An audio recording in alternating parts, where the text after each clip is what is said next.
এই চ্যাপ্টারে আমরা বাংলাদেশের মুক্তিযুদ্ধে ভারত সরকার, জনগণ ও প্রচার মাধ্যমের ভূমিকা নিয়ে আলোচনা করেছিলাম, ভারত সরকারের অবদান নিয়ে আলোচনা করেছিলাম, ভারতীয় জনগণের অবদান নিয়ে আলোচনা করেছিলাম, ভারতীয় প্রচার মাধ্যমের অবদান নিয়েও আলোচনা করেছিলাম। এছাড়া মুক্তিযুদ্ধে বৃহৎ শক্তিবর্গ, অর্থাৎ বৃহৎ শক্তিবর্গ বলতে জাতিসংঘের স্থায়ী পরিষদের যে 5টি নিরাপত্তা পরিষদের জাতিসংঘের নিরাপত্তা পরিষদে যে 5টি স্থায়ী সদস্য রাষ্ট্র রয়েছে, সেই রাষ্ট্রগুলোর ভূমিকা নিয়ে আলোচনা করতে গিয়ে আমি সোভিয়েত ইউনিয়নের ভূমিকাটা আলোচনা করেছিলাম।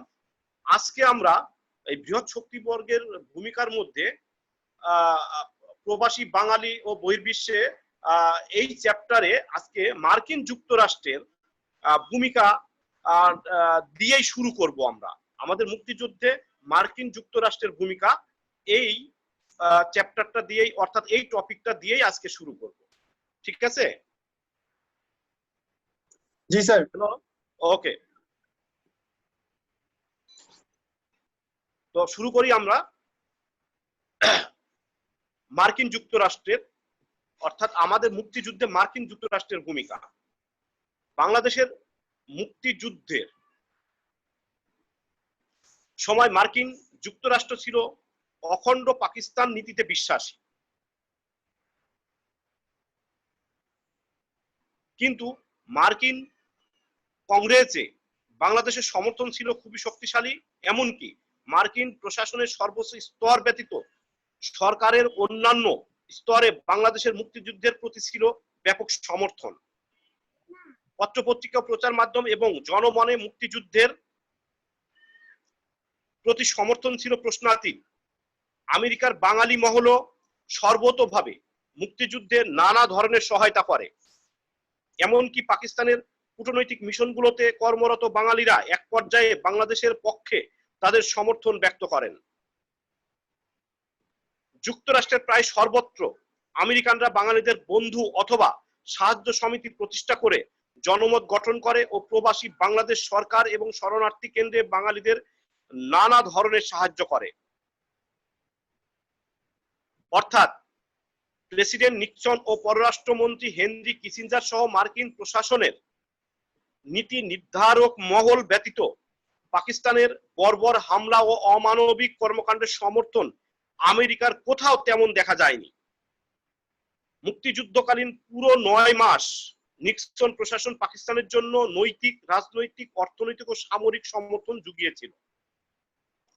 অর্থাৎ এ থেকে আমরা বুঝছি যে মার্কিন জনগণ আমাদের মুক্তিযুদ্ধের প্রতি সহানুভূতিশীল থাকলেও মার্কিন প্রশাসন ছিল আমাদের বিপক্ষে, অর্থাৎ পাকিস্তানের পক্ষে।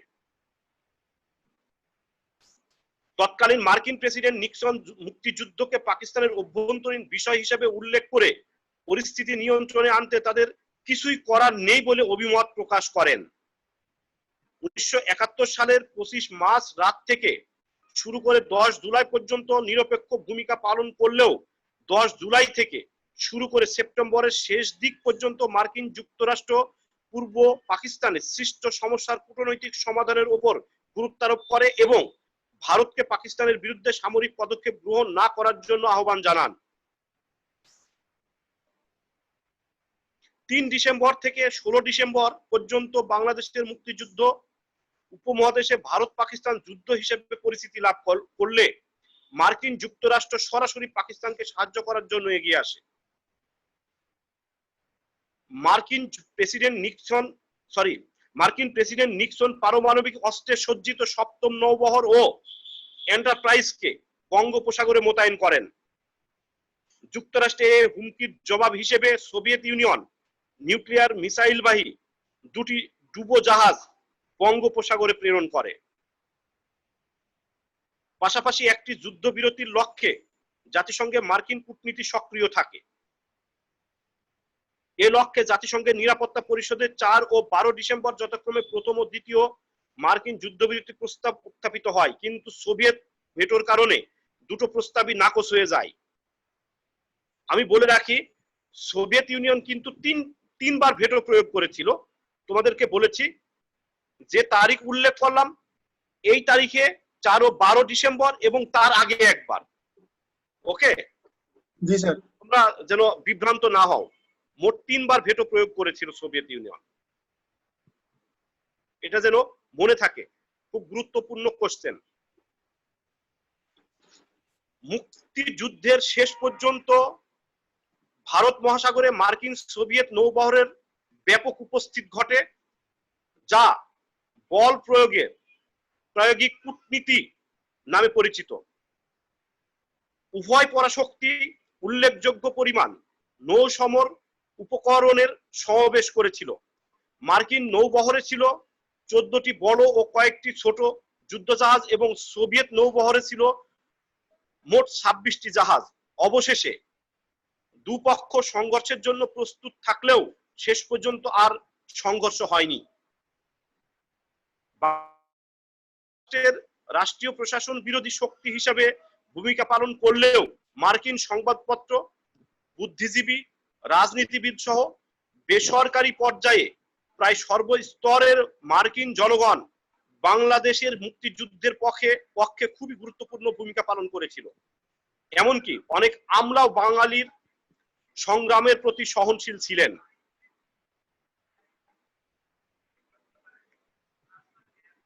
মার্কিন সংবাদপত্র সমূহের মধ্যে New York Times, Washington Post, Manchester Guardian, New York Christian, Science Monitor, Washington Evening Star, Wall Street Journal ইত্যাদি সংবাদপত্র বাংলাদেশের ঘটনাবলী সম্পর্কে বিস্তারিত সংবাদ পরিবেশন করত।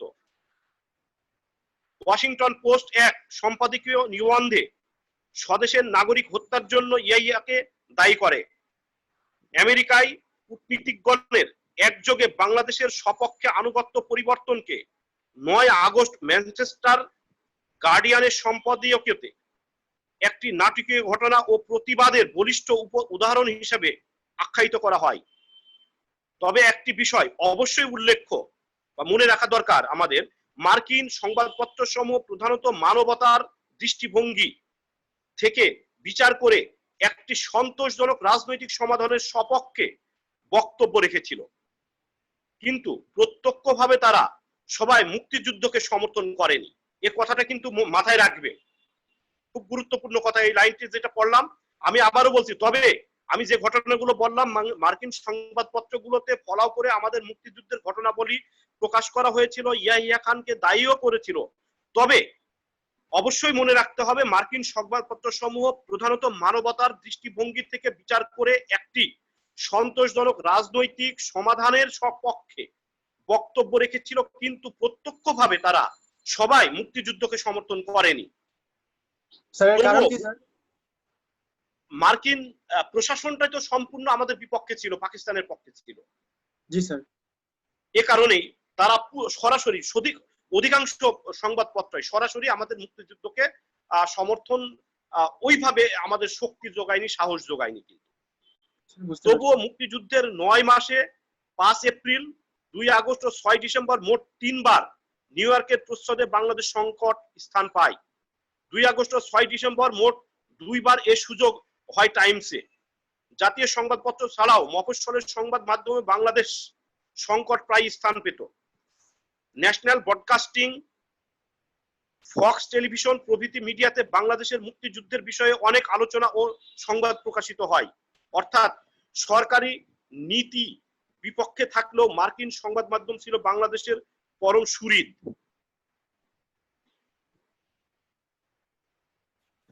মুক্তিযুদ্ধে মার্কিন বুদ্ধিজীবীগণও সক্রিয় ভূমিকা পালন করেছিলেন।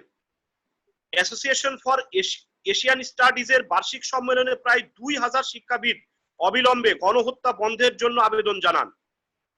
এ সম্মেলন জরুরি ভিত্তিতে পূর্ব পাকিস্তানে ত্রাণ সামগ্রী পাঠানোর জন্য যুক্তরাষ্ট্র ও কানাডাকে অনুরোধ করে। হার্ভার্ড অর্থনীতিবিদ এডওয়ার্ড ম্যাসন, রবার্ট ডফম্যান ও স্টিফেন মার্গনিল প্রকাশ্যে ঘোষণা করেছিলেন, ইহা সামরিক চক্রের দমন নীতি সত্ত্বেও বাংলাদেশের অভ্যুদয় অবধারিত।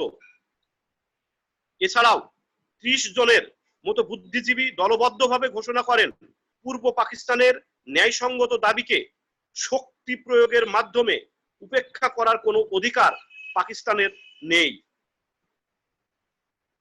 এছাড়া বাংলাদেশ সম্বন্ধে হার্ভার্ড ও শিকাগোর অধ্যাপকবৃন্দ অত্যন্ত ইতিবাচক প্রতিবেদন প্রকাশ করেন। এসব পণ্ডিত বিভিন্ন বিবৃতি, বক্তৃতা ও সম্মেলনের মাধ্যমে মুক্তিযুদ্ধের সপক্ষে দাঁড়িয়েছিলেন। নিউ ইয়র্কে ডক্টর হোমার জ্যাকের world conference of religion for peace, John সালসবুর্গের ইন্টারন্যাশনাল কমিশন অফ জুরিস্টস হয়ে ওঠে বাংলাদেশের, আমি আবারও বলছি, জন সালসবুর্গের ইন্টারন্যাশনাল কমিশন অফ জুরিস্টস হয়ে ওঠে বাংলাদেশের বিশেষ বন্ধু ও মুক্তিযুদ্ধের আড্ডাখানা। 22 April international committee on university emergency ঢাকায় শিক্ষক ও ছাত্র হত্যার উপরে একটি বিবৃতি প্রচার করে।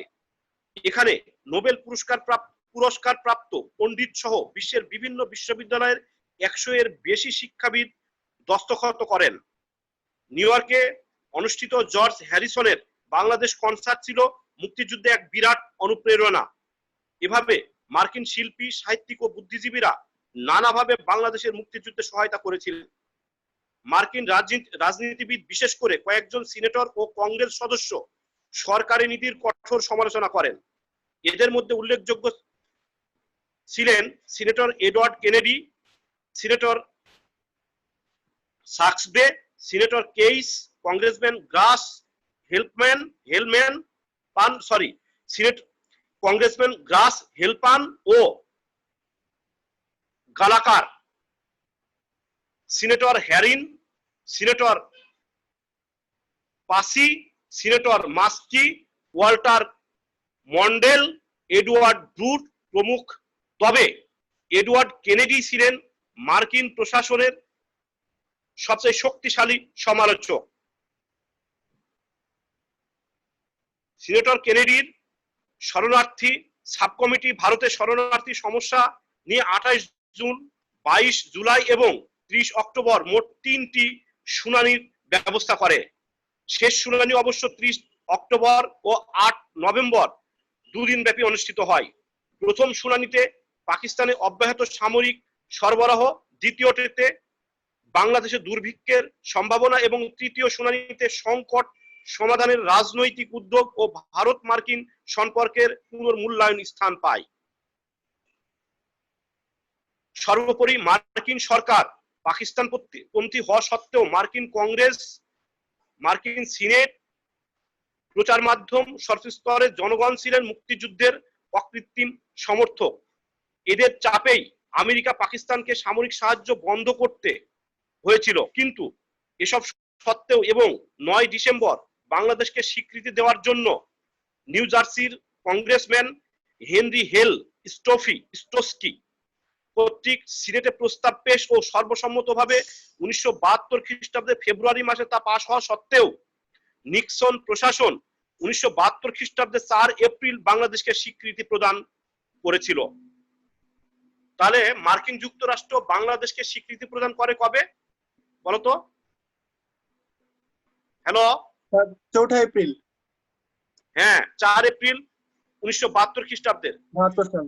জি স্যার। হ্যাঁ, তোমরা আরেকটা বিষয় বলো তো, সোভিয়েত ইউনিয়ন বাংলাদেশকে কবে স্বাধীন রাষ্ট্র হিসেবে স্বীকৃতি প্রদান করেছিল? 24 ফেব্রুয়ারি 1972। 24 ফেব্রুয়ারি 1972। গুড, এটাই তো চাই আমি। তাহলে তোমরা মার্কিন যুক্তরাষ্ট্রের, আমাদের মুক্তিযুদ্ধে মার্কিন যুক্তরাষ্ট্রের ভূমিকা এটা শুনলে তোমরা, সেটা হচ্ছে যে মার্কিন সরকার সরাসরি পাকিস্তানের পক্ষ নিয়েছিল, কিন্তু মার্কিন জনগণ, সিনেট এবং মার্কিন কংগ্রেস, পত্রপত্রিকা, বুদ্ধিজীবী মহল কিন্তু বাংলাদেশের মুক্তিযুদ্ধের প্রতি সহানুভূতিশীল ছিলেন। আমাদের পক্ষে সরাসরি ওইভাবে তারা সাহায্য করতে পারেননি ঠিকই, কিন্তু তারা পরোক্ষভাবে সহযোগিতা করেছিলেন, তারা সমর্থন জুগিয়েছিলেন। এটা হচ্ছে আমাদের মোদ্দা কথা। আমরা আমাদের মুক্তিযুদ্ধে যে বৃহৎ শক্তিবর্গ, এ পর্যায়ে আমরা চীনের ভূমিকা নিয়ে আলোচনা করব। চীনের ভূমিকা,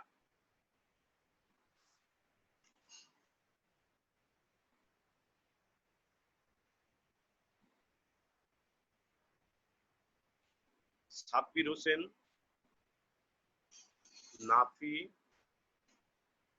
ওকে, চীনের ভূমিকা নিয়ে আলোচনা করব। ওকে, আমাকে শুনতে পাচ্ছ? জি স্যার, শুনতে পাচ্ছি। জি স্যার। জি স্যার। ওকে, তো মার্কিন যুক্তরাষ্ট্রের ভূমিকাটা তোমাদের কাছে পরিষ্কার? জি স্যার। জি স্যার, বুঝছি স্যার। হ্যাঁ, গুড। এখন চীন সরকারের ভূমিকা নিয়ে আলোচনা করব আমরা। বাংলাদেশের মুক্তিযুদ্ধে নেতৃত্ব দানকারী আওয়ামী লীগের নেতাদের সম্পর্কে চীনের নেতাদের তেমন কোনো স্বচ্ছ ধারণা ছিল না প্রথম দিকে। পাকিস্তানের স্থিতিশীলতার ওপর চীনের বৈদেশিক বাণিজ্যের অগ্রগতি অনেকটা নির্ভর করত। তাই পাকিস্তানের অবস্থা যাতে অস্থিতিশীল না হয় এবং দ্বিখণ্ডিত না হয় সে অবস্থা নিশ্চিত করতে চীন পাকিস্তানের পক্ষ নেয়। তাছাড়া পাকিস্তানের বাঙালি জাতি যদি স্বাধীন রাষ্ট্র গঠন করে ফেলে তাহলে চীনের অভ্যন্তরের বিভিন্ন জাতিগোষ্ঠী নিজেদের জন্য স্বাধীন রাষ্ট্র প্রতিষ্ঠার অনুপ্রেরণা পাবে। তাই আপাত দৃষ্টিতে 1971 খ্রিস্টাব্দে চীনকে পাকিস্তান ঘেঁষা মনে হলেও আসলে তা ছিল চীনের নিজস্ব নিরাপত্তা ও আঞ্চলিক অখণ্ডতা রক্ষার নীতি। মুক্তিযুদ্ধে চীনের ভূমিকাকে দুটি পর্যায়ে ভাগ করে আমরা আলোচনা করব, এক প্রথম পর্যায় এবং দ্বিতীয় পর্যায়। অর্থাৎ মুক্তিযুদ্ধে চীন পাকিস্তানের পক্ষে সহানুভূতিশীল ছিল এবং পাকিস্তানের পক্ষ অবলম্বন করেছিল, বাংলাদেশের বিপক্ষে ছিল। এটা হচ্ছে যে মোদ্দা কথা। আমরা প্রথম পর্যায় আমাদের মুক্তিযুদ্ধকালীন চীনের যে ভূমিকা তা দুটি পর্যায়ে বিভক্ত করে আলোচনার সুবিধার্থে আমরা আলোচনা করব এখন। তো প্রথম পর্যায় নিয়ে আমরা আলোচনা করব চীনের ভূমিকার প্রথম পর্যায়। মুক্তিযুদ্ধের শুরু হতে 1971 খ্রিস্টাব্দের 3 ডিসেম্বর পাক ভারত যুদ্ধ শুরুর পূর্ব পর্যন্ত চীন পাকিস্তানপন্থী থাকলেও মোটামুটি ভাবে বাঙালির সংগ্রাম বিরোধী কোনো মন্তব্য করেনি। এমনকি এপ্রিল হতে অক্টোবর পর্যন্ত চীন প্রকাশ্যে মুক্তিযুদ্ধ সম্পর্কে কোনো মন্তব্য করেনি। তবে গোপনে চীন পাকিস্তানের সামরিক চক্রকে নৈতিক শক্তি ও সাহস জুগিয়েছিল এবং সরাসরি সামরিক উপকরণ সরবরাহ করেছিল। 1971 সালের 9 আগস্ট ভারত সোভিয়েত চুক্তি স্বাক্ষরের পর চীনের পাকিস্তান প্রতি নীতি আরো প্রকট হয়ে ওঠে। সেপ্টেম্বর মাসে চীন পাকিস্তানকে এই বলে আশ্বস্ত করে যে জাতীয় স্বার্থ রক্ষায় চীন পাকিস্তানকে সাহায্য করবে। তখন পর্যন্ত চীনের বক্তব্যে বাঙালি বিরোধী তেমন বক্তব্য খুঁজে পাওয়া যায়নি। এজন্য প্রবাসী বাংলাদেশ সরকার অনেক সময় আশা করত যে শেষ পর্যন্ত হয়তো চীন সংগ্রামী বাঙালির পক্ষে দাঁড়াবে, কিন্তু সে আশা সফল হয়নি। যা হোক, 5 নভেম্বর চীনাদের আস্থাভাজন ভুট্টোর নেতৃত্বে একটি পাকিস্তান প্রতিনিধি দল চীন সফরে যায় চীন থেকে অতিরিক্ত অঙ্গীকার বা সাহায্য পাওয়ার আশায়। কিন্তু চীনের ভারপ্রাপ্ত পররাষ্ট্রমন্ত্রী চি পেং ফি পূর্ব পাকিস্তানের সমস্যার একটি ন্যায়সঙ্গত সমাধান খুঁজে বের করার জন্য আহ্বান জানিয়েছিলেন। বাঙালি বিরোধী বক্তব্য না রাখলেও পশ্চিম পাকিস্তান সীমান্ত দিয়ে চীন নিয়মিতভাবে পাকিস্তানকে সমরাস্ত্র পাঠাতো। উল্লেখ্য, 1965 খ্রিস্টাব্দে পাক ভারত যুদ্ধের পর হতে 1994 খ্রিস্টাব্দ পর্যন্ত পাকিস্তান মোট $200 মিলিয়ন মূল্যের চীনা সামরিক উপকরণ সাহায্য হিসাবে পেয়েছে, যার মধ্যে 1971 খ্রিস্টাব্দে সরবরাহ করেছিল $45 মিলিয়ন অস্ত্র।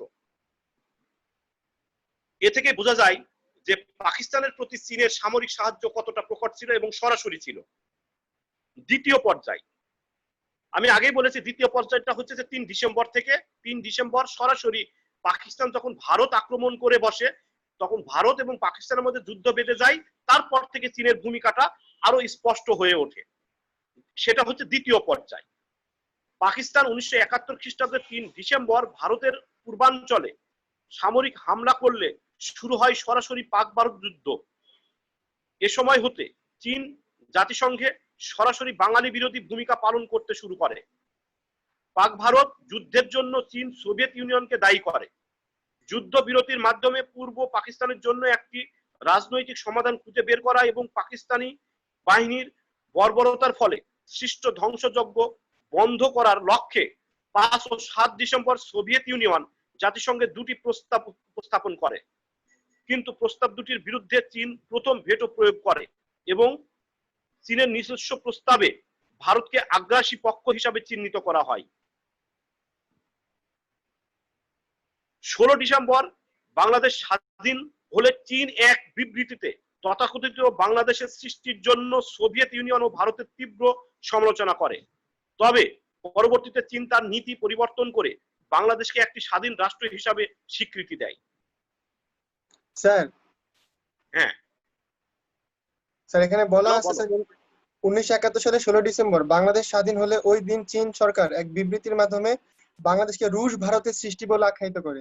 হ্যাঁ হ্যাঁ হ্যাঁ রুশ ভারত রুশ ভারতের সৃষ্টি মানে কি স্যার? রুশ ভারত মানে রাশিয়া এবং ভারত। স্যার, তাদের সৃষ্টি হলো কিভাবে সোভিয়েত বাংলাদেশ? ইউনিয়ন। তাদের সৃষ্টি, তারা যেহেতু সহযোগিতা করেছিল বাংলাদেশের মুক্তিযুদ্ধে বাঙালিদেরকে, এ কারণেই তাদের তাদের সৃষ্টি বলেই সহযোগিতার জন্য। সহযোগিতা, সর্বাত্মক সহযোগিতা করেছিল ভারত। সোভিয়েত ইউনিয়নও তিনটি মার্কিন যুক্তরাষ্ট্রের নিরাপত্তা পরিষদের যে তিনটি প্রস্তাবে ভেটো প্রয়োগ করেছিল, এটা কি কম নাকি? যদি ওটা ভেটো প্রয়োগ করা না হতো তাহলে তো বাংলাদেশের মুক্তিযুদ্ধ তখনই থেমে যেত। আমরা হয়তো স্বাধীন সার্বভৌম বাংলাদেশ, আমাদের যে প্রিয় দেশ, এই দেশ পেতাম না তখন। এটা একেবারেই সম্ভাবনা ছিল না যদি সেই প্রস্তাবে রাশিয়া ভেটো না দিত। স্যার ভেটো মানে কি? হ্যাঁ ভেটো মানে কি? ভেটো বাধা প্রদান করা, বাধা ভেটো প্রদান।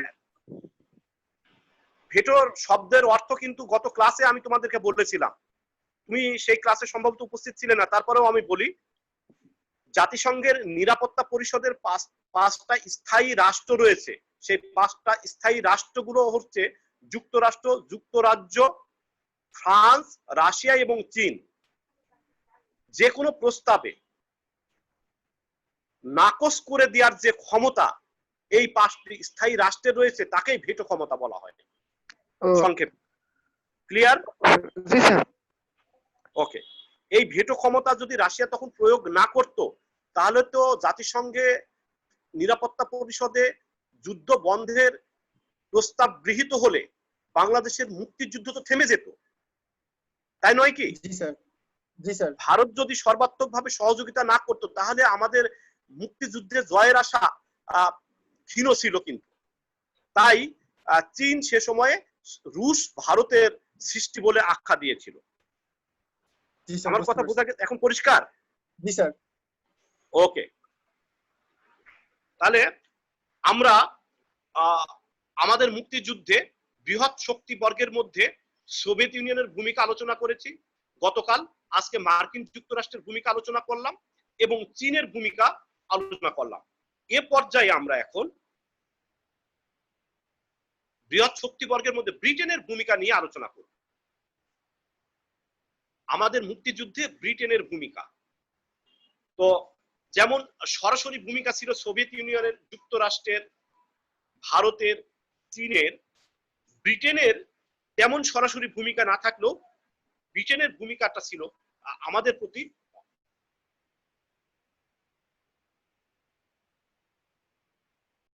পর্যায়ে। আমাদের মুক্তিযুদ্ধে ব্রিটেনের ভূমিকা নিয়ে আলোচনা করব। ওকে। 1971 খ্রিস্টাব্দে বাঙালিদের উপর পাকিস্তানি হানাদার বাহিনীর নির্মম নির্যাতন,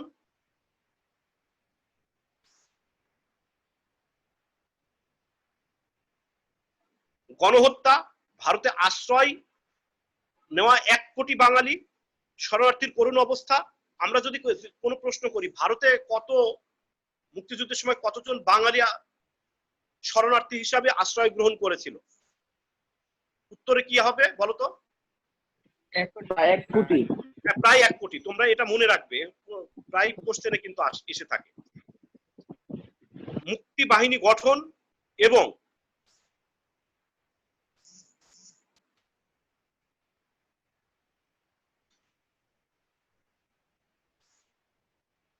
মুক্তিযুদ্ধের অগ্রগতি সম্পর্কে বিশ্ব জনমতকে জাগ্রত করে তুলতে ব্রিটেনের প্রচার মাধ্যম, বিশেষ করে বিবিসি এবং লন্ডন থেকে প্রকাশিত পত্রপত্রিকা গুরুত্বপূর্ণ ভূমিকা রাখে।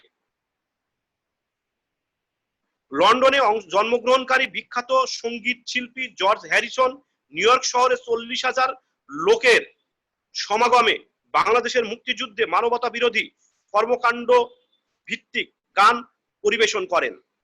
তোমরা জানো জর্জ হ্যারিসন তিনি কিন্তু জন্মগতভাবে ব্রিটেনের নাগরিক হলেও তিনি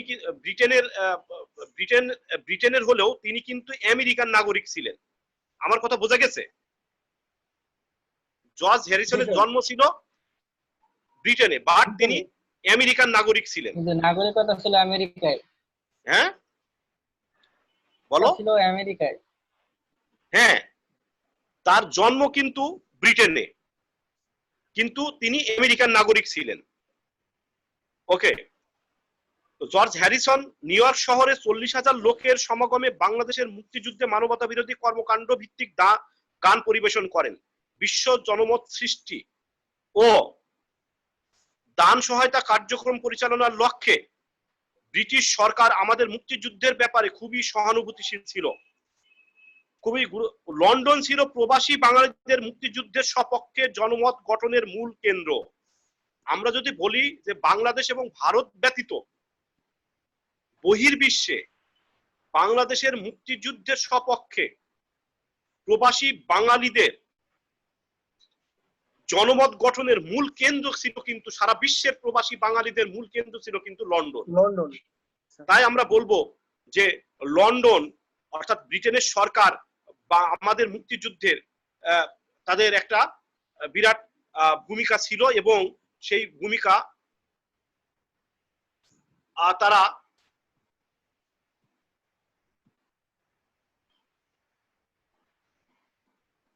আমি বলি এখানে মুক্তিযুদ্ধের সপক্ষে বাংলাদেশের সঙ্গে যুক্তরাজ্যের বিশিষ্ট নাগরিকদের সমাবেশ হয় 1 আগস্ট 1971। 25 মার্চ রাতে তৎকালীন পূর্ব পাকিস্তানে সংঘটিত ঘটনার পর ব্রিটেন সরকার, গণমাধ্যম ও সে দেশের জনগণ চুপচাপ ছিল না। গণহত্যার কয়েকদিনের মধ্যেই হাউস অব কমন্স সভায় বিষয়টি নিয়ে আলোচনা হয়। 29 মার্চ হাউস অব কমন্স সভায় ব্রিটিশ পররাষ্ট্র ও কমনওয়েলথ বিষয়ক সচিব স্যার অ্যালেস ডগলাস হিউম তৎকালীন পূর্ব পাকিস্তানে বাঙালিদের উপর হত্যাযজ্ঞ চালানোয় দুঃখ প্রকাশ করেন এবং পাকিস্তানকে তাদের সামরিক হস্তক্ষেপ বন্ধ করার জন্য আহ্বান জানান। এছাড়াও ওই দিন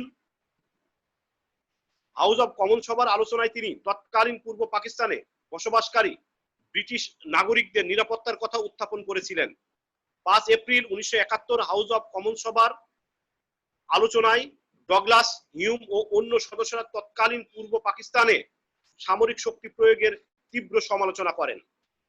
তাহলে আমরা সহজেই অনুমান করতে পারি যে ব্রিটিশ সরকার সরাসরি বাংলাদেশের মুক্তিযুদ্ধের পক্ষে সহানুভূতিশীল ছিলেন এবং সরাসরি তারা অবস্থান নিয়েছিলেন এবং সেই সাথে ব্রিটেনের জনগণও কিন্তু বাংলাদেশের মুক্তিযুদ্ধের সপক্ষে অবস্থান নিয়েছিল।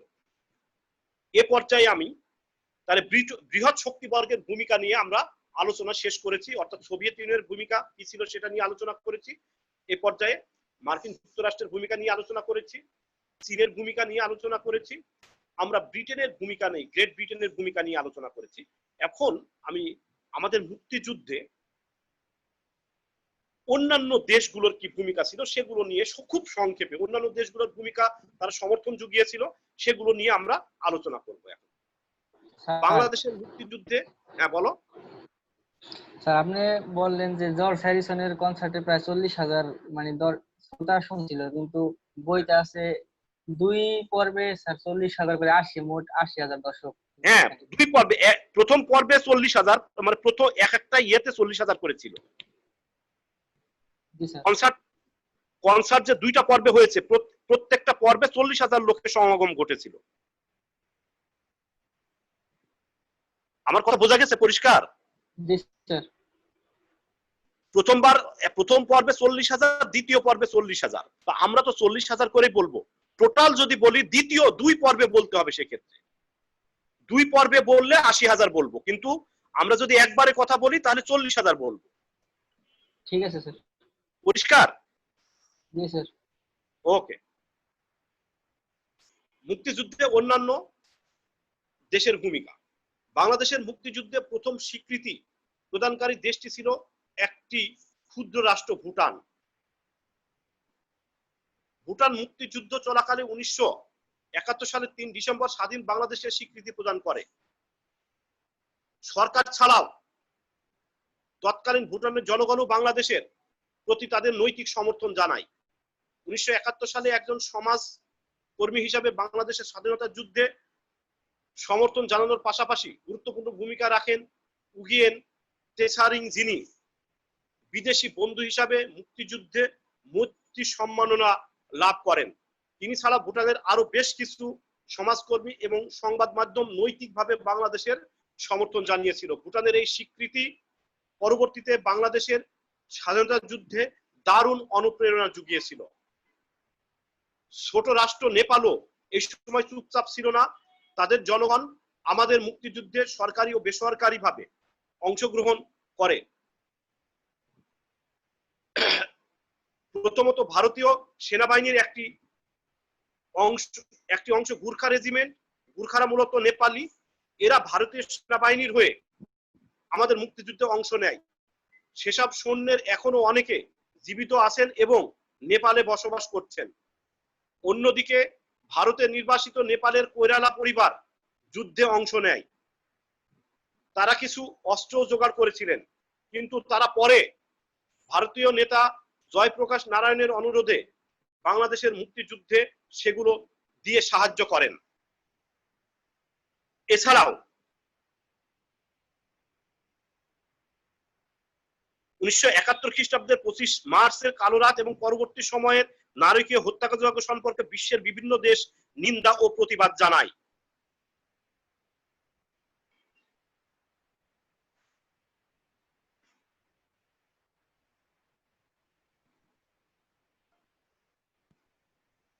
ওকে, বাংলাদেশের জনগণের মুক্তি সংগ্রামের প্রতি জাপানি জনগণ ও সরকারের সমর্থন ছিল। এটি সম্প্রসারণের নেপথ্যে বলিষ্ঠ ভূমিকা পালন করেন জাপানের ডায়েটের প্রভাবশালী সদস্য হাওয়াকাওয়া।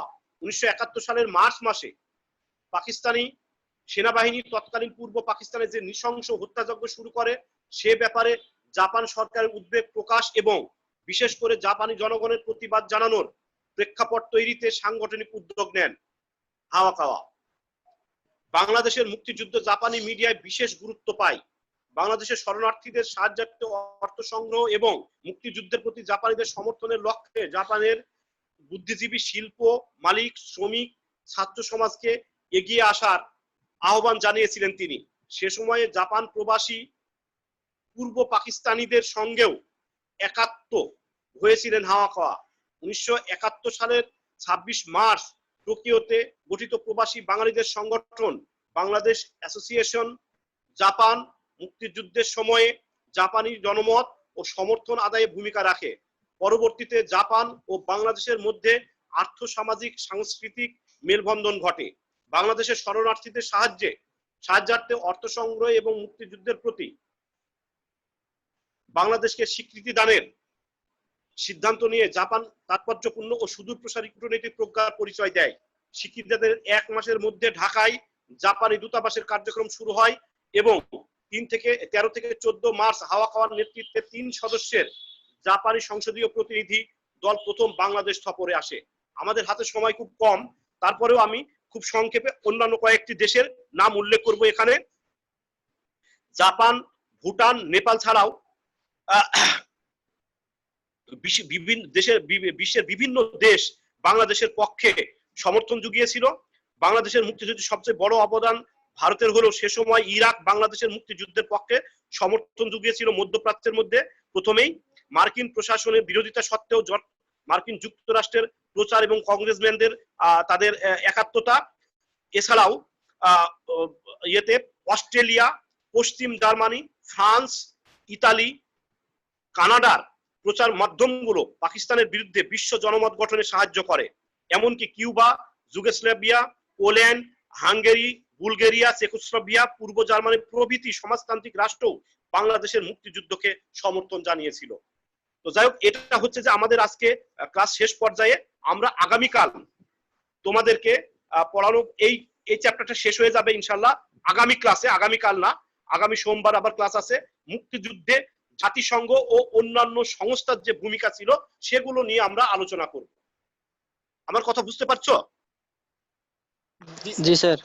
হ্যাঁ, নেক্সট ক্লাসে আমরা এই চ্যাপ্টার শেষ করব ইনশাআল্লাহ। জাতিসংঘে মুক্তিযুদ্ধে জাতিসংঘ অন্যান্য সংস্থার ভূমিকা। এরপরে আমরা আলোচনা করব বাংলাদেশকে স্বীকৃতি দান প্রশ্ন ও জাতিসংঘ এবং মুক্তিযুদ্ধে প্রবাসী বাঙালি ও বিদেশি ব্যক্তিবর্গের ভূমিকা, এগুলো নিয়ে আলোচনা করব। মুক্তিযুদ্ধে প্রবাসী বাঙালি ও বিদেশি ব্যক্তিবর্গের যে অবদানের স্বীকৃতি, এগুলো নিয়ে এই টপিকটাই শেষ। এটা শেষ হলে আমাদের এই চ্যাপ্টারটা শেষ হবে ইনশাআল্লাহ আগামী ক্লাসে সোমবারে। তোমরা সবাই সুস্থ থাকবে, ভালো থাকবে, অতি প্রয়োজন ছাড়া বাইরে বের হবে না। সবাই ভালো থাকো। আল্লাহ হাফেজ।